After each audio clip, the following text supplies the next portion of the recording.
Hello Bangalore and all, this is AK360 coming back with a complete view of the Yamaha's revolutionized bike, the Dark Knight FZ S 2.0 from the FZ series, which gave Yamaha a new start in the Indian market.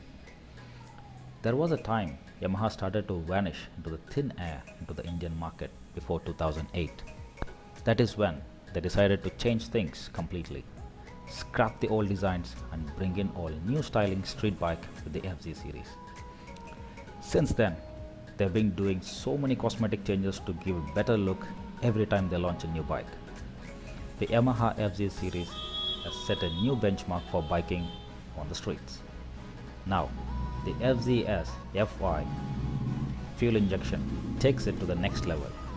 It brings the most advanced Yamaha Blue Core concept to offer bikes an unmatched experience of performance with efficiency. The Yamaha FZ is an attempt by Yamaha to keep the FC16 alive in the Indian two-wheeler market by giving it a cosmetic update in terms of new paint schemes, a new paint job and striking graphics. And first in class to feature fuel injection as a standard. Yamaha also engineered something called the Blue Core technology in order to achieve higher fuel efficiency on the bike without completely compromising the performance. So let's hop onto the bike and see onto the engine and the performance. It's a single cylinder 2-valve 149cc engine. Sadly, it's not the 153cc as it was on the older gens. And the new motor makes 13.1 PS at 8000 rpm and 12.8 Nm of peak torque at 6000 rpm, which is quite a drop from 13.8 PS and 13.6 Nm of the first gens FZ S and 16, and there is a reason to do so, and we will talk about that later. And what makes this engine to stay cool? It's still air cooled, guys, which works pretty well. You don't get the oil or a liquid cooled technology here. And you can reach speeds up to 107 km/h with the same 5 gearbox. And it would have been nice if it had the 6th gear, because it might be too much for me to expect, but we will talk about this at the end and why I was expecting it on this bike. And Yamaha launched only fuel injection variants and no more carburetor variants.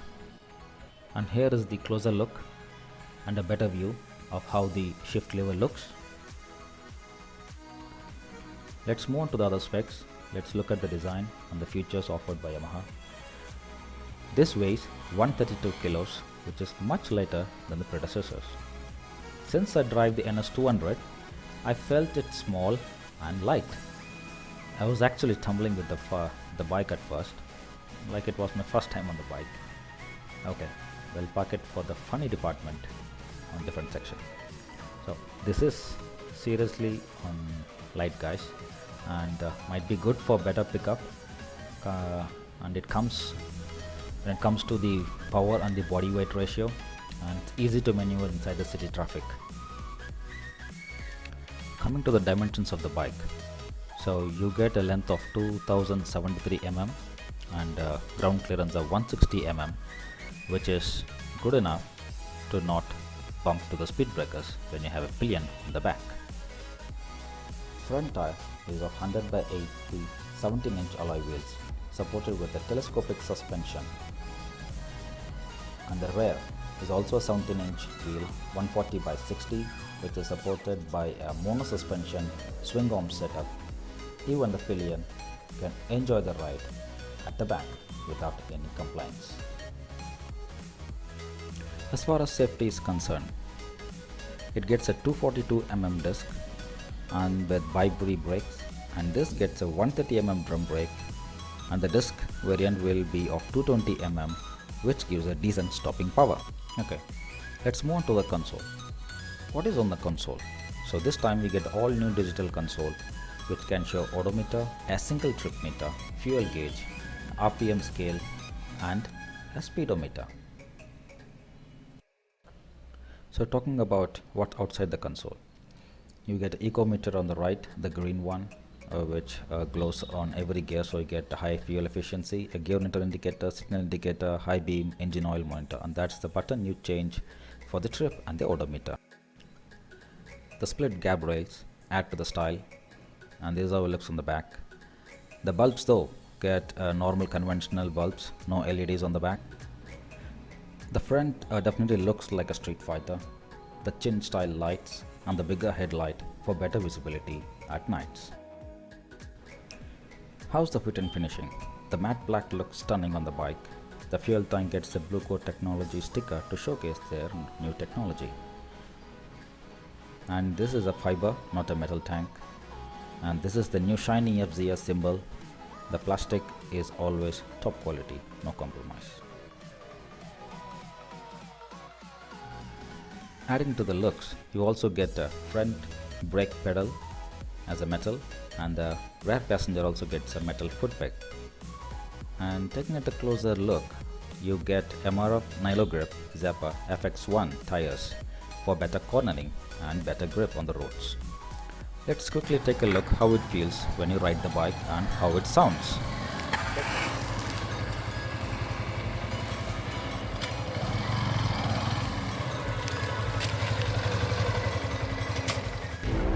And this is how the silencer roars.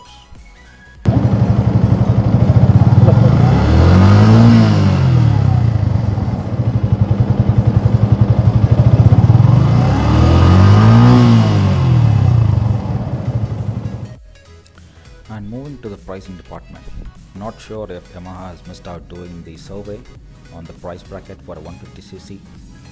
The reason being, the bike which I drove costs you 1.03 lakhs, which doesn't even come with a rear disc. Just imagine if you want a rear disc, you might need to spend another thousands to get that. Rather, I would say put in another 10 to 15k and go for a better bike which comes with dual ABS or the other features. I know that what the bike that I'm talking about, yes, it's the TVS Apache. Let's talk about that later.